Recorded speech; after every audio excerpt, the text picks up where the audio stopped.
A paz do Senhor, povo de Deus. Tem crente feliz com Jesus nessa noite? Aleluia! Meus irmãos, que alegria, que privilégio imenso poder estar aqui esses dias, podendo servir esta igreja tão amada já por mim. Quero louvar a Deus pela vida dos pastores presidentes, pastor Abinaí, pastora Mary. Comuniquei ao pastor Felipe que estaria aqui, ele também mandou um grande abraço, pastora Rebeca, pastor Samuel. Louvar a Deus também pela vida do pastor Murilo, pela vida da pastora Vanessa, estivemos ali servindo com os Xins. Mas também gostaria, aleluia, de louvar a Deus pela vida do pastor Pablo, juntamente também com a pastora Valéria. Pude estar aqui também com o GA, ver essa juventude forte, cheia de Deus. Mas também não poderia deixar de agradecer ao pastor Bruno, a pastora Neiriane, que foram os canais de Deus para que eu pudesse estar aqui. Já viraram grandes amigos queridos. E louvar a Deus pela vida, pela sua vida, que escolheu estar aqui essa noite para bendizer e louvar o nome do Senhor. E se você está anelando, desejando ouvir a palavra do Senhor, eu quero te pedir para que você abra sua Bíblia comigo no livro de 1 Coríntios, capítulo 9.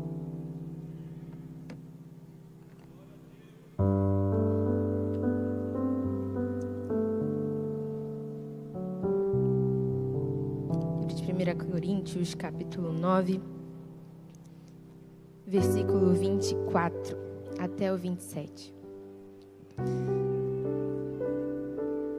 A palavra do Senhor nos diz: vocês não sabem que os que correm no estádio, todos na verdade correm, mas um só leva o prêmio? Corram de tal maneira que ganhem o prêmio. Todo atleta em tudo se domina, aqueles para alcançar uma coroa corruptível, nós, porém, a incorruptível. Assim corro também eu, não sem meta. Assim luto, não como desferindo golpes no ar, mas esmurro o meu corpo e o reduzo à escravidão, para que, tendo pregado a outros, não venha eu mesmo a ser desqualificado. Amém? Você pode se assentar, louvando, engrandecendo o nome do Senhor.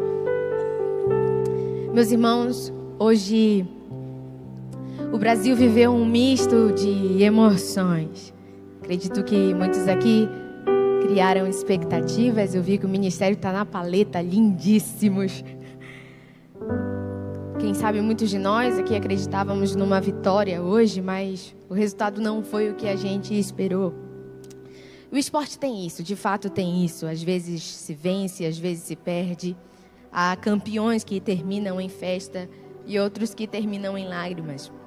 Mas nessa tarde, enquanto eu refletia sobre isso, o Senhor me direcionou a esse texto.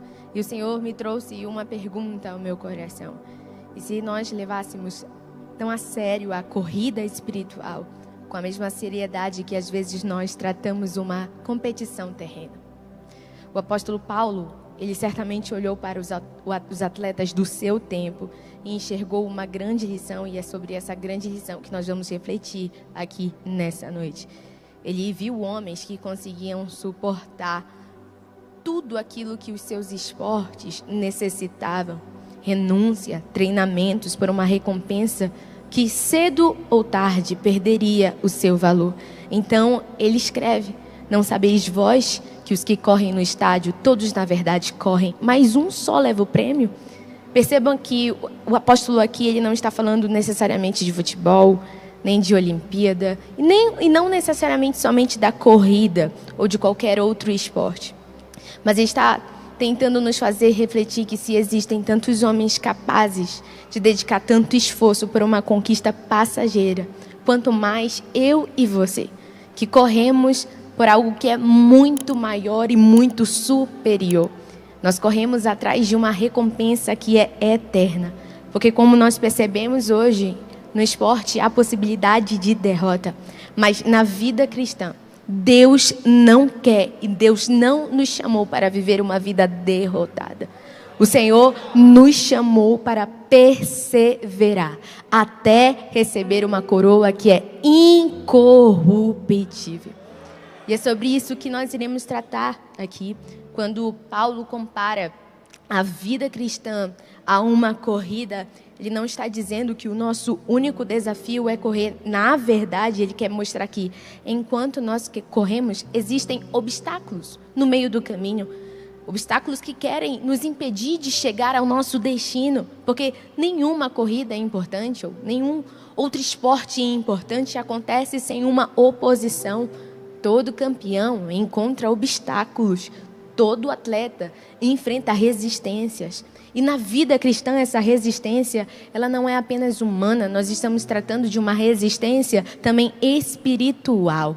O mesmo Paulo que disse, correi de tal maneira que o alcanceis, mais tarde declarou, eu combati o bom combate, eu completei a carreira e eu guardei a fé. Perceba que o apóstolo Paulo, na verdade, está unindo duas figuras muito importantes, a corrida e uma guerra. Porque quem decide, de fato, servir ao Senhor e seguir a Cristo, não apenas corre em direção a uma coroa, mas também corre em meio a uma batalha. E isto é uma realidade. E enquanto eu estudava a respeito disso, o Espírito de Deus também ministrou meu coração. Nós vivemos em uma guerra espiritual. A corrida que nós corremos não é uma corrida comum. Nós não estamos correndo em uma pista vazia. Nós, de fato, estamos em um campo de batalha. Talvez seja por isso que às vezes a caminhada cristã pesa. Porque você ora, mas ainda assim você está propenso a enfrentar lutas. Quem sabe você jejue, mas ainda assim você enfrente tentações. Quem sabe você está aqui porque de fato você serve a Deus, você se dedica ao Senhor. E de repente parece que as batalhas só aumentam, que as lutas só aumentam. E a guerra que nós vivemos não começou simplesmente porque Satanás decidiu atacar o homem, mas começou porque o pecado entrou no mundo. Antes do pecado havia paz, no jardim não havia culpa, não havia nenhum tipo de culpa, de medo, de vergonha ou de separação. O homem tinha acesso pleno ao seu Deus, mas bastou um ato de desobediência para que tudo isso acabasse, para que tudo mudasse. O pecado rompeu algo que é essencial na nossa caminhada com o Senhor, que era o elo perfeito que o Criador tinha com a criatura. E desde aquele dia, toda a humanidade passou a viver, de fato, em conflito espiritual. E é por isso que Paulo escreve em Romanos, no capítulo 3, versículo 23, pois todos pecaram. E porque todos pecaram e carecem da glória de Deus, destituídos estão da glória de Deus. Perceba que Paulo não está dizendo que alguns pecaram, que alguns tropeçaram. Ele também não está dizendo que o pecado escolheu classe social, que o pecado escolheu idade, que o pecado escolheu posição. Este homem está falando que o pecado alcançou toda a humanidade. E a maior consequência do pecado não foi apenas mudar o nosso comportamento, o nosso caráter, a nossa mente, mas foi separar o homem de Deus. O pecado nos levou de fato para um abismo. Há um abismo grande entre o nosso Senhor e de fato a nossa vida. E Paulo continua dizendo em Romanos no capítulo 6, agora no versículo 23, porque o salário do pecado é a morte. Então nós precisamos tratar o pecado com seriedade. A guerra existe porque o pecado entrou no mundo, então nós não podemos brincar com isso. Porque o salário do pecado é a morte, mas ainda bem que sempre existe a parte B do versículo.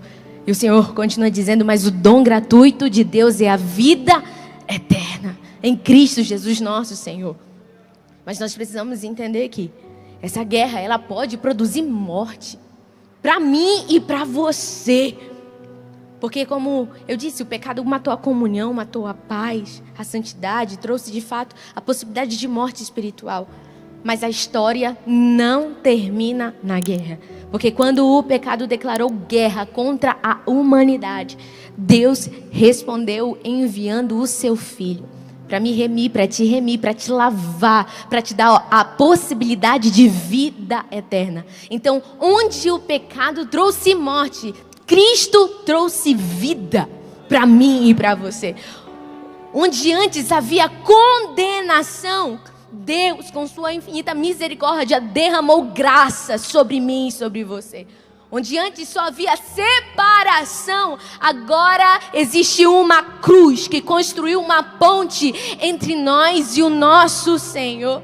E é por isso que João escreve no capítulo 1, no versículo 9, se confessarmos os nossos pecados, Ele é fiel e justo para nos perdoar os pecados e nos purificar de toda a injustiça. E mais adiante ele continua declarando: para isso se manifestou o Filho de Deus, para destruir as obras do diabo.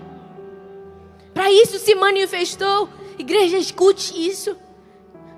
Nós não estamos neste momento, na nossa caminhada cristã, simplesmente para conquistar uma vitória. Nós estamos lutando a partir de uma vitória que já foi conquistada. Hoje, todos nós sabíamos da possibilidade da perda, mas que bom olhar para a nossa caminhada e perceber que na nossa luta já há uma vitória garantida. Agora a decisão está para mim, para você, se comprometer com a verdade deste evangelho.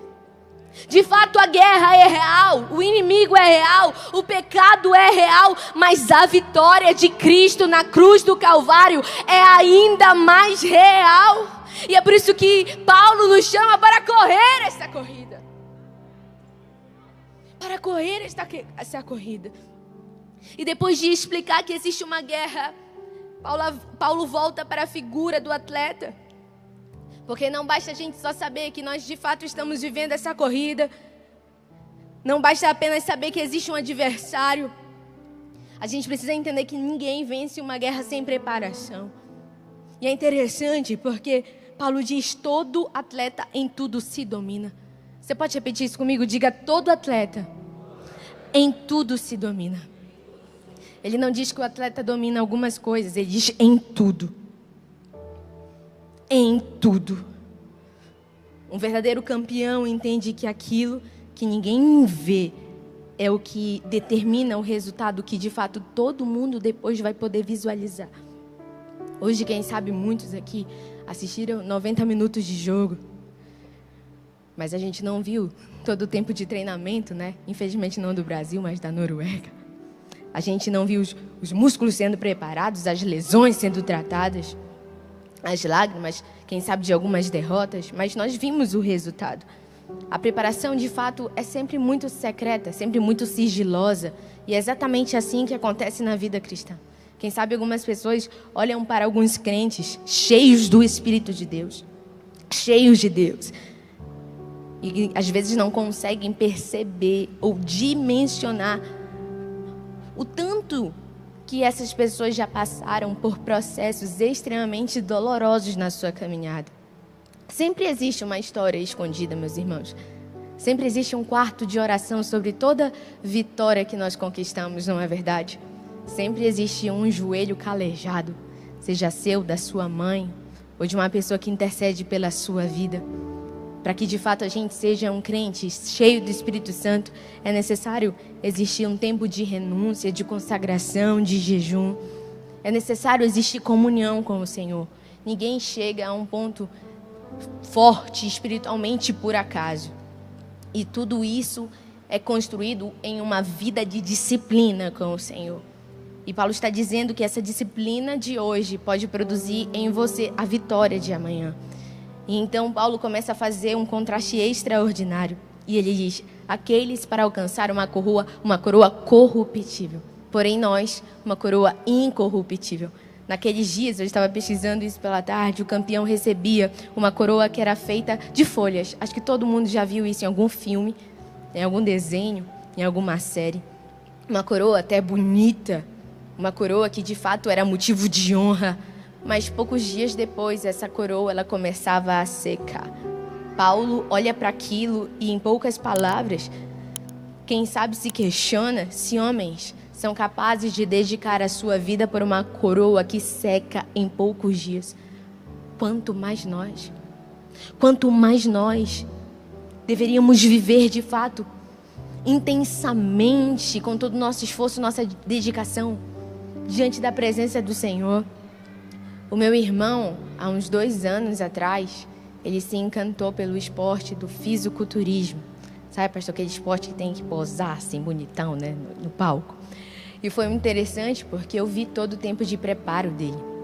Eu lembro que no dia da pesagem, eu fui levar ele para pesar, né, para saber o peso em que ele iria competir, e ele ia cuspindo, porque ele tinha que tirar todo tipo de líquido dele. Ele precisava, de fato, estar com os músculos bem aparentes, bem definidos. E foi muito interessante porque eu perguntei assim, mano, realmente é necessário tudo isso? Eu lembro que na semana do campeonato, ele falou assim, olha, evitem me estressar, porque de fato eu já estou sob muito estresse. Uma vida de fato de muita dedicação. Meu irmão fazia para mais de 2 horas de cardio, treinamento todo dia, uma comida extremamente regrada. E eu, como uma boa paraense, não entendia como ele podia ficar sem tomar o açaí com farinha. Eu não entendia como ele conseguia ficar sem uma coxinha, sem uma pizza, sabe? Sem um hambúrguer pós-culto. Eu falei assim, mano, como é que tu consegue? E a resposta dele foi simples, objetiva, mas também 3 tapas do Espírito Santo na minha cara. Ele disse assim, mana, eu faço porque eu amo. Eu faço porque eu gosto. Aí o Espírito Santo começou a falar comigo, né? É engraçado, meu irmão. Olha, para você alcançar o céu, que bom que você não precisa fazer 2 horas de cardio todo dia, porque senão... Que bom que para alcançar o céu você não precisa pesar a tua comida todo dia, comer só frango, né? Batata doce. Mas existem outros preparos que são necessários. Assim como um atleta precisa se dedicar e tem tantas renúncias na sua trajetória, não há como um crente achar que pode alcançar o céu sem uma vida de oração, sem uma vida de consagração diante do Senhor, sem o seu coração voltado para a verdade deste Evangelho. Igreja, deixe-me dizer algo ao seu coração nessa noite.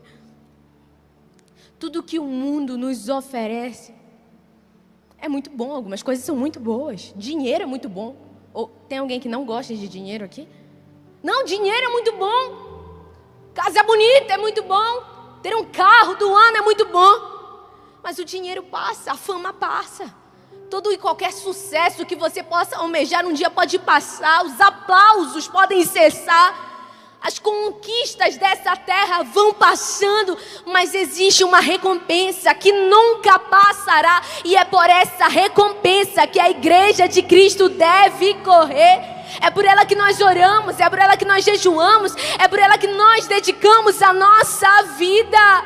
Quem entende o valor de uma coroa eterna não negocia a fidelidade a Deus por prazeres passageiros.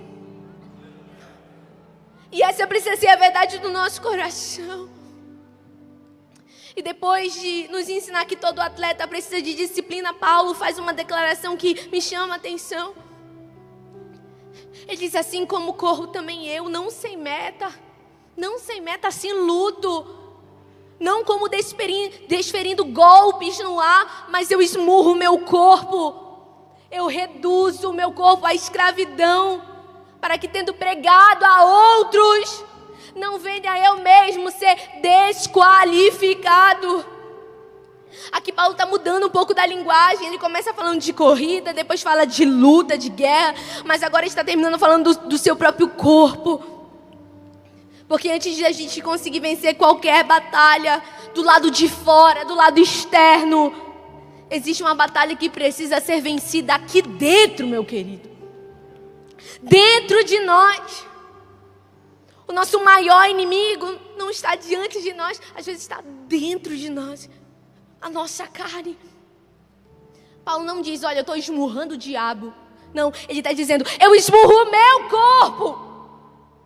Eu estou esmurrando a minha carne.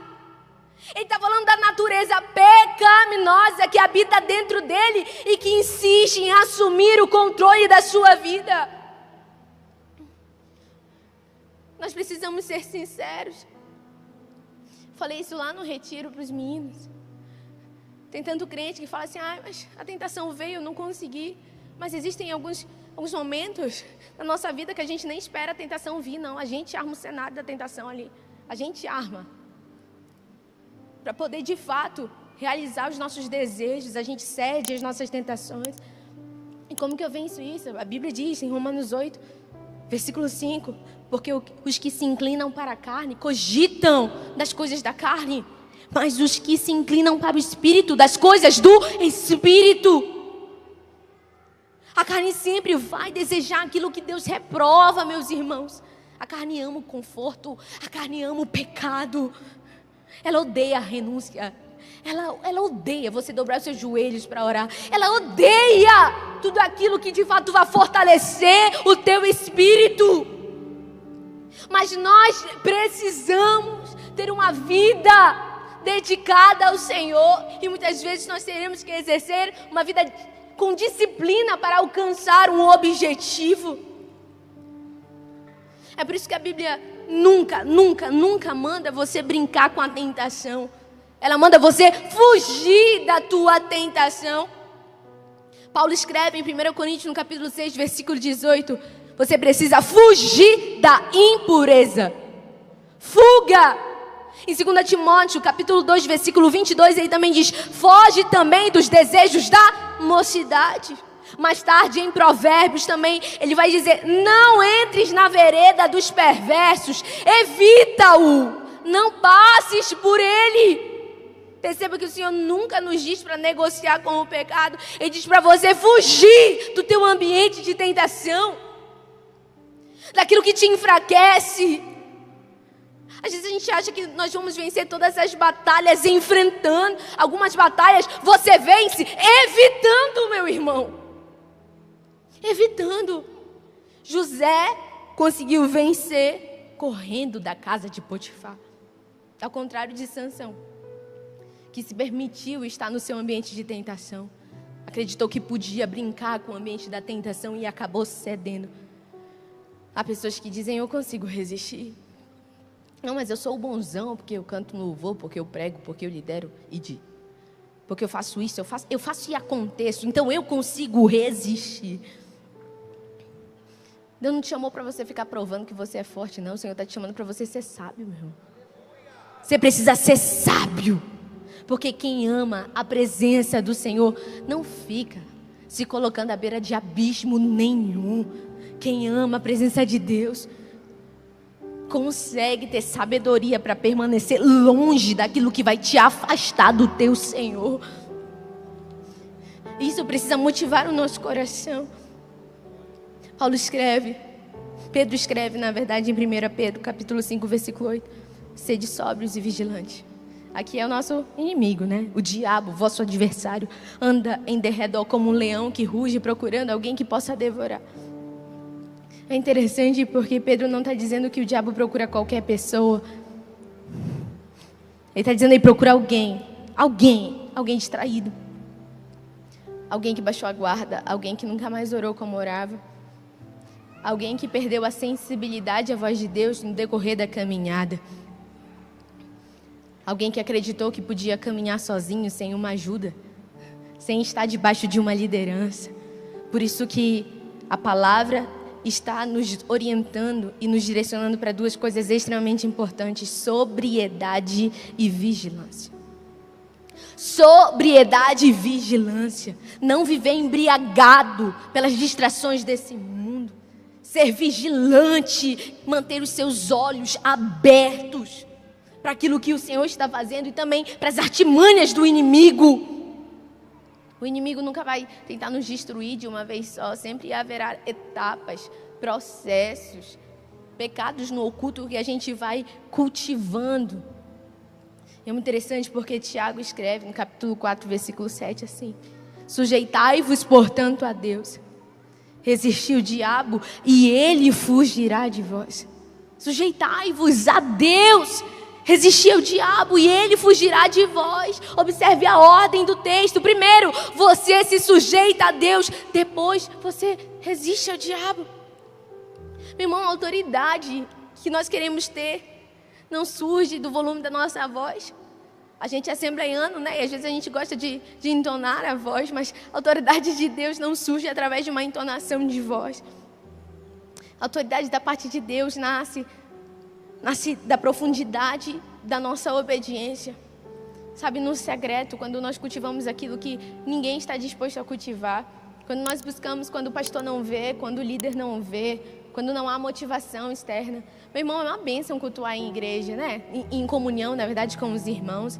Tem um louvor maravilhoso, tem a batera que puxa, tem um teclado que puxa, tem a pregação, o pregador diz, levante a sua mão, dê um minuto de glória. É maravilhoso, mas aqui nós estamos sendo motivados o tempo todo a adorar, a levantar a mão. O Senhor testa a nossa obediência, a nossa devoção, de fato, no nosso quarto, quando não há bateria, quando não há teclado, quando não há fundo musical, quando não há algo mexendo com o nosso coração de alguma forma, quando está só você e o Senhor. E eu te pergunto, igreja de Cristo, como está a tua vida devocional, Senhor? Como está o teu tempo de qualidade diante de Deus? O diabo, de fato, é um inimigo real. Mas eu vim aqui para te dizer que ele não é um inimigo vencedor. A cruz mudou o rumo dessa guerra. Quando Jesus morre, quando Jesus ressuscita, ele derrota definitivamente todo o império das trevas. É por isso que João declara, para isso, vou repetir, se manifestou o Filho de Deus, para destruir as obras do diabo. Graças a Deus nós não lutamos tentando achar quem vai vencer. O vencedor já foi anunciado. Nós não estamos correndo atrás de uma vitória incerta. Nós corremos sustentados pela vitória que Cristo já conquistou por mim e por você. É fato que o diabo ainda ruge, que o inferno ainda ruge, mas o rugido do inferno nunca será maior do que a voz do nosso Deus, do que a voz daquele que disse na cruz, está consumado. Nada é maior do que esta declaração. E é por isso que nós precisamos continuar correndo. É por isso que nós precisamos permanecer firmes. É por isso que nós não podemos desistir. Porque nós sabemos em quem nós temos crido. Porque nós sabemos que nós servimos a um Deus grande. A um Deus majestoso, meu irmão. Eu não sei com você qual é a realidade da tua vida. Mas se não fosse o Senhor na minha vida. Se não fosse a graça de Deus.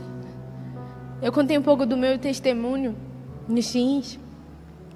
E é uma coisa que eu levo no meu coração. Eu perdi meu pai nova, querendo ou não, aos 22 anos. Vai fazer 4 anos que o Senhor tomou meu pai. E quando o Senhor tomou meu pai, eu fui acometida de uma grande depressão. De uma síndrome do pânico, eu tinha crises horríveis. Mesmo assim, continuava pastoreando, liderando os adolescentes, tendo que fazer congresso acontecer. Com a minha casa desmoronando, minha mãe tomando medicações fortíssimas para não surtar, minha irmã muito abatida, meu irmão, um sentimento horrível dentro do seu coração. E foi interessante porque a mamãe quis designar a autoridade espiritual daquele tempo para mim, na minha casa, e eu precisava me levantar mesmo sem forças para clamar a Deus. E é interessante porque na nossa caminhada a gente enfrenta de fato muitas situações, muitos vales, muitos desertos. Mas quando eu olho para a palavra de Deus, eu visualizo que a maior guerra que nós podemos travar já está garantida. E esse é o alívio da minha alma. A decisão de fato cabe a mim, cabe a você. E para a gente já ir finalizando, talvez enquanto eu falasse sobre essa guerra, quem sabe algumas pessoas aqui tenham pensado, Ingrid, eu estou meio perdido nessa guerra. Porque eu não tenho força para vencer. Mas a resposta aqui, de fato, sozinho, nenhum de nós tem capacidade de vencer essa guerra. Mas Deus nunca chama um soldado para uma guerra sem antes entregar armaduras, sem entregar ferramentas. E é por isso que Paulo escreve em Efésios, no capítulo 6, revestivos de toda a armadura de Deus, para poderes ficar firmes contra as ciladas do diabo. Paulo não está dizendo para a gente inventar uma armadura, mas ele está dizendo que já tem uma armadura preparada, pronta, a armadura de Deus. Essa guerra não pode ser vencida pela força do nosso braço, Essa guerra não é vencida pela nossa inteligência, pelo nosso dinheiro, por como status nós temos, por como conhecido nós somos. Essa guerra é vencida quando nós estivermos de fato revestidos daquilo que o Senhor já nos deu. E Paulo começa a apresentar peça por peça.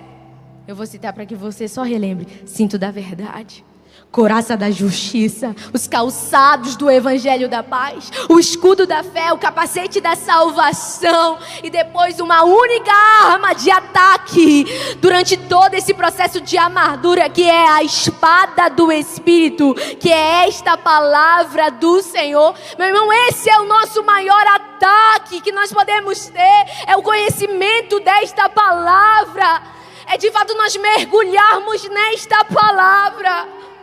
Foi com essa espada que Jesus venceu Satanás no deserto. Em nenhum momento Jesus discute com Satanás, ele responde com as Escrituras, porque quem conhece a palavra de Deus sabe responder às mentiras do diabo. Quem sabe você esteja aqui, o inimigo esteja acertando a tua mente com mentiras do diabo. Em nome de Jesus, que a palavra seja o teu sustento.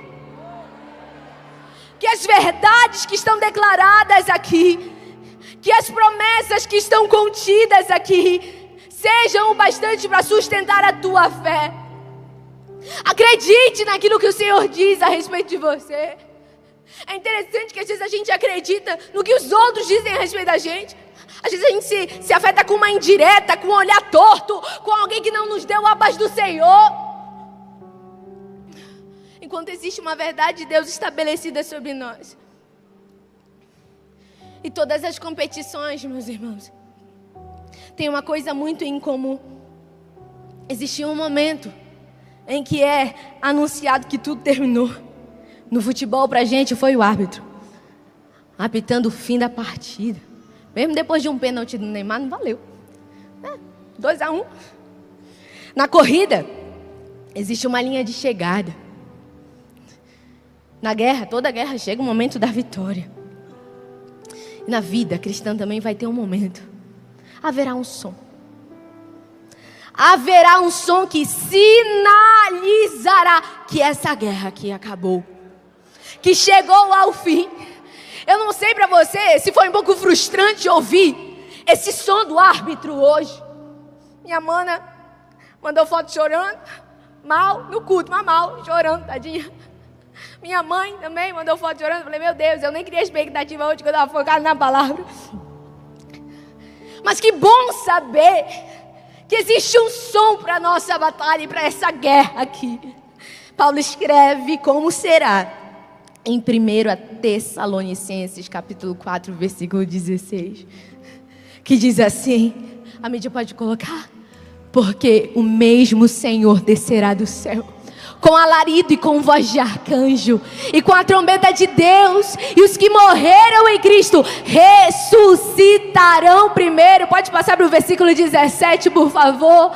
Depois de nós, o que ficarmos vivos, seremos arrebatados juntamente com eles nas nuvens, a encontrar o Senhor nos ares, e assim estaremos sempre com o Senhor Jesus. A qualquer momento, o som para findar esta guerra que às vezes parece cruel para mim e para você, irá acontecer a qualquer momento.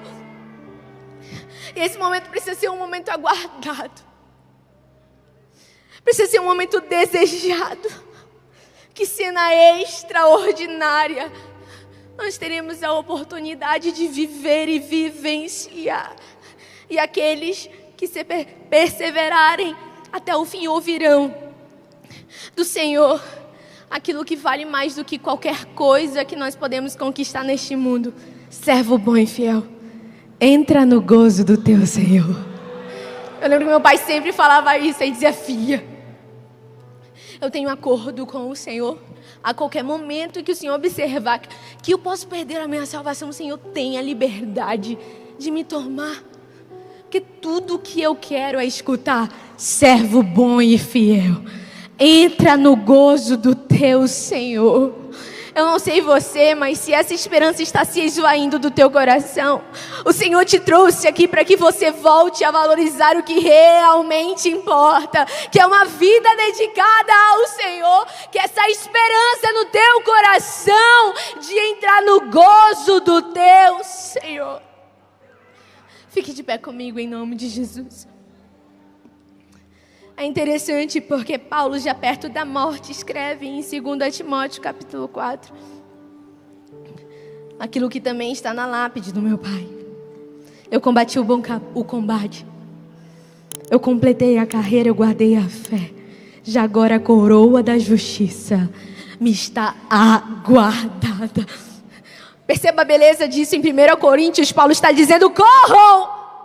Anos depois ele está dizendo: eu completei a carreira. Em uma carta ele ensina e nos instrui como correr. Na outra ele testemunha que conseguiu chegar ao fim. Não dizendo que foi perfeito, mas conseguiu terminar fiel. E é isso que o Senhor espera de nós. Eu não sou perfeita, você não é perfeito. Me falaram muito bem dos pastores, mas eu acredito que eles também não são perfeitos. Mas o que o Senhor espera de mim, de você, é um coração íntegro, verdadeiro.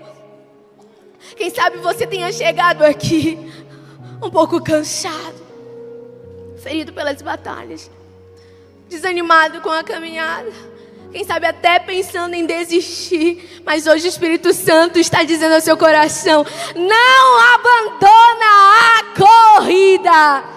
Ainda não é hora de desistir, não é hora de olhar para trás. A coroa está na sua frente. Cristo já venceu a guerra por você. Só continue caminhando. Só persevere até encontrar aquele que venceu por você. Se existe alguém aqui entre nós que consegue olhar com seriedade e sensibilidade para a sua própria vida hoje, reconhecendo que quem sabe você parou no meio da corrida, você desanimou no meio da corrida, você deixou algumas armaduras de lado no meio desta corrida, desta batalha, e quem sabe você foi ferido, mas hoje você quer voltar para a casa do Senhor. A primeira pessoa já está chegando. Se existe mais alguém, se existe mais alguém que precisa, na verdade, confessar a Cristo ou reconciliar com Cristo, hoje eu quero convidar você, eu quero orar pela sua vida hoje, em nome de Jesus. Venha. Só você sabe do que você precisa. Se você sente dentro do teu íntimo: Ingrid, eu não sei como está a minha vida diante do Senhor, eu não sei se esse som toca hoje, eu não sei como estaria a minha salvação. Eu estou falando com você que reconhece que precisa voltar a correr esta corrida. Cadê você? Cadê o primeiro corajoso? Cadê a primeira corajosa? Louvor, pode me acompanhar? Nós queremos orar por você.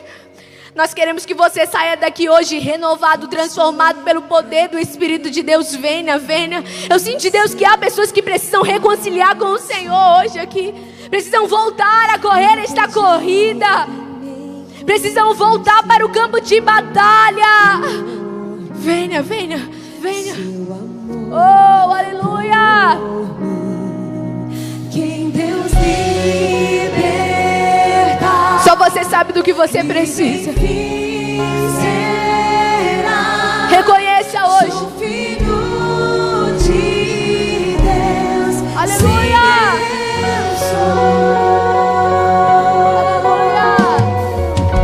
Sua graça me resgatou, me purificou. Cadê você? Cadê você? O Senhor te chama nessa noite. Ele te espera. Se renda a esse amor hoje. Volte para os braços do teu Pai. Oh! Quem Deus liberta, aleluia, livre enfim será. Se renda, se renda. Sou filho de Deus. Se eu sou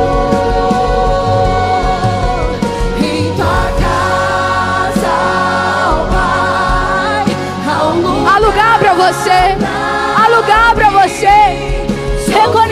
isso diante do Senhor. Aleluia. Escolhido, perdoado, eu sou quem dizes que eu sou. Tu és por mim até o fim. Eu sou quem dizes que eu sou. Escolhido. Ainda há tempo, o Senhor te chama. O Senhor te chama para voltar a correr esta corrida. Tu és por mim, Aleluia. até o fim. Eu sou quem dizes que eu sou. Eu sou quem dizes que eu sou. Quem Deus liberta, Aleluia. livre enfim será. Santo é teu Sou nome. filho de Deus. Eu sou. Ainda há tempo. Em tua casa, Pai. Se existe alguém, ainda há tempo. Venha, venha, venha, venha. Sou filho de Deus. Sim, eu sou. Aleluia. Você pode levantar o nome do Senhor aqui neste lugar? Será que você pode glorificar o nome do Senhor aqui neste lugar? Será que você pode bendizê-lo? Será que você pode adorá-lo? Será que você pode agradecê-lo com toda a força do seu ser pela oportunidade da salvação? De viver eternamente com o teu Deus, de já ter esta guerra vencida. Nós te louvamos, Senhor. Nós te louvamos, Senhor. Nós te louvamos, Senhor. Eu oro pela tua igreja nessa noite. Eu não sei se aqui existem soldados feridos, pessoas no meio do caminho, que quem sabe estão desanimados da caminhada e da corrida. Mas, Senhor, nós oramos e profetizamos um novo tempo, Espírito de Deus. Eu te peço, fortaleça, Senhor, as nossas forças em Ti. Fortalece aquele que está cansado. Fortalece o desanimado nesta noite, Senhor Jesus. Que eles possam voltar a correr esta corrida, sabendo que correm atrás de uma coroa que é incorruptível. Nos fortaleça, Senhor. Continua, Senhor Jesus, nos impulsionando para aquilo que importa. Nosso alvo é viver eternamente contigo, Senhor. E nós aguardamos, Pai, o grande dia. Nós queremos ouvir o soar da trombeta, Senhor Jesus. Mas também prepara a nossa mente, o nosso coração, porque a qualquer momento que o Senhor quiser nos chamar, nós queremos ouvir: entra no meu gozo, servo bom e fiel. Nós queremos estar preparados, Espírito de Deus. Essa é a verdade do nosso coração. Essa é a nossa oração nessa noite, em nome de Jesus. Eu agradeço a oportunidade.